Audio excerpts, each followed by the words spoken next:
د افغانستان د ړنګ شوي پوځ یو پخوانی جنرال سمیع سادات وایي د افغانستان ملي بیرغ دی بیا د افغانستان ملي بیرغ په توګه ومنل شي. هغه ویلي د دغه بیرغ پر سر مو ډېرې وینې توی کړي دي او غواړم چې دغه بیرغ بیا وځلیږي.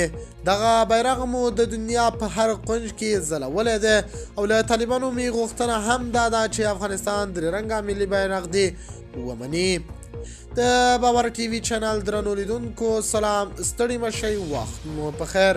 هیله لرم چې جوړ او روغ به په سر کې یادونه کوم که باور ټي وي چینل مو نه وي سبسکرایب کړی په درنښت سره باور ټي وي چینل سبسکرایب کړئ.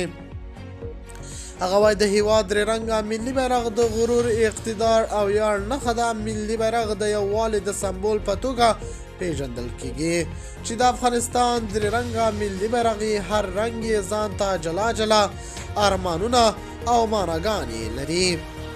هغه ویلي دي د دغه درې رنګه بیرغ پر سر افغانانو ډېرې وینې توی کړي دي. له هغوی نه مې غوښتنه دا ده چې دغه درې رنګه بیرغ بیا د افغانستان ملي بیرغ په توګه ومني او غواړم چې داسې بې ځایه ونه غورځوي. هغه ویلي دي چې افغان ولس هم دې ته ډېر لیواله دی چې د افغانستان درې رنګه ملي بیرغ په افغانستان کې آزاد کړلی شي. هغه ویلي دي که طالبانو حکومت دغه بیرغ نه مني نو په افغانستان کې د خلکو ته هم غرض نه لري چې تر څو له دغه بیرغ سره ګرځي.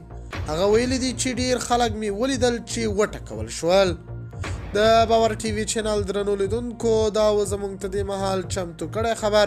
د الله په امان تر بیا خیر چارې.